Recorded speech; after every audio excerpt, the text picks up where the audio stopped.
We have along the walk some interesting venues. The light isn't too good at the moment. It's fairly cloudy today, but the sun is coming out now and again, giving us an array of different colours when it does. But we don't need to have sun all the time. In fact, unlucky for us, we don't. But it does improve your colour photography, no doubt, and give some shadow and contrast to your subjects. A typical example is here, where we have the dry stone walling, the Dales sheep, and up there we have some trees in shadow with the sun, autumnal sun, just peeping through.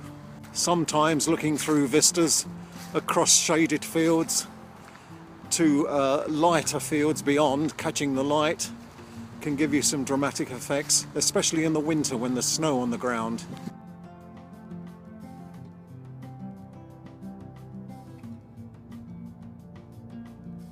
Now, as we look around, we can see the sheep up on the field at the top here. It's an ancient landscape here at Fewston. It's very, very old. We pull round here past the footpath, and to look over here where you see that growth down there which looks like corn, that's usually water. It's usually bright blue flowing water. Well, the sheep are pretty irresistible here in this light, so I'm going to take a couple of shots here as well.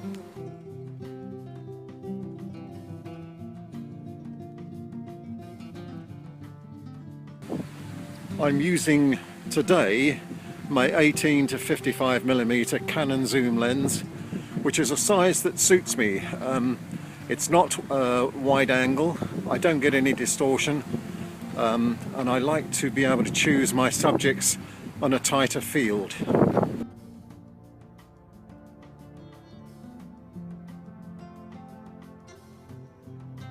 Here you can see the trees just turning in autumn. This birch tree is on the turn here. We still get some great colour contrast with the leaves, the leaf colour, and this will improve of course as we get into late October and November. And on a clear day, the blue, cold blue colours that we get from the water and sky absolutely contrast with the warms that we get from the leaves.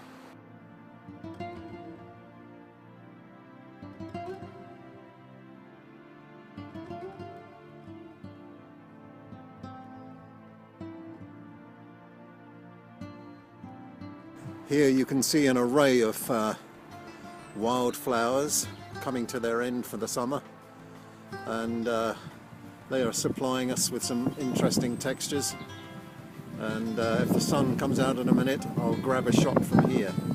If we don't always get the light that we want, and ideally a reasonable amount of sunlight to give us the colour, then textures become more important, as indeed they do in black and white photography.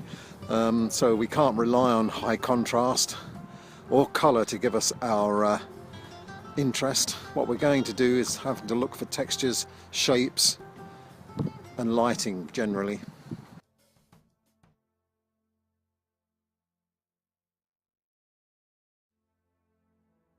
What we have here is the current waterway winding its path down towards the remaining amount of water left in Fewston Reservoir here in Yorkshire.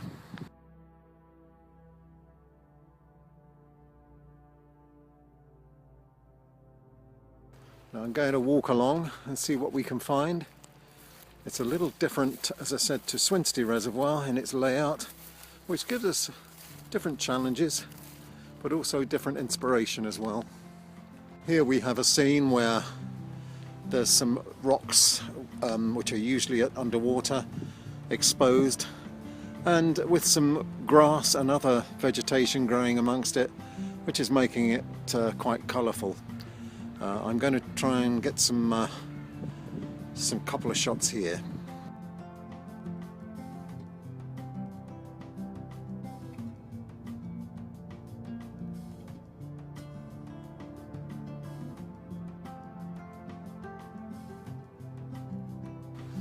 As we walk along here, we can see some other shapes, vegetation that can add some interest to some of our shots, and we need to experiment a little with the not very good light that we have at the moment.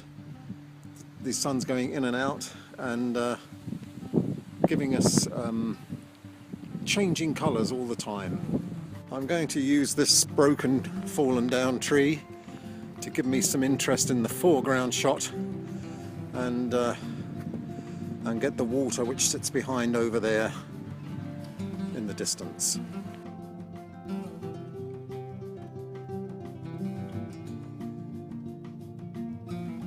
Well, there's an English pastoral scene if ever you've seen one.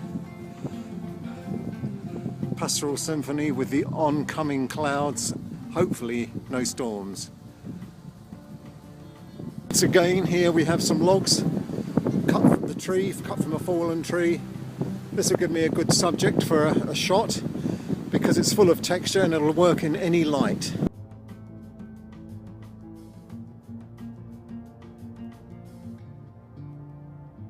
Well, I'm looking for shapes on our walk to try and help with the textures for poor light. As you can see here, there's another tree that's come down, looks like it was in a lightning storm. You can probably hear the wind in the background here as well. So with the ferns behind it, I'm going to see what I can do here.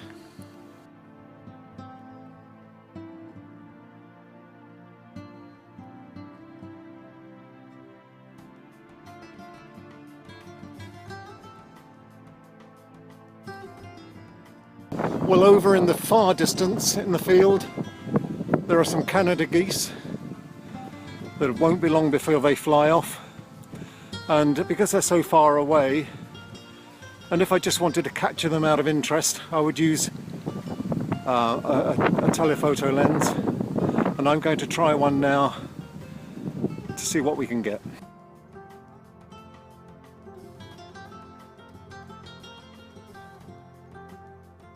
Where I want to use the telephoto as part of a scene, a typical example is that in the far distance in the centre of this image, where the sun is hitting the fields behind, but it's too far away for me to do with a normal lens, so I can capture it if I've got a zoom, and I'll have a go at this one now.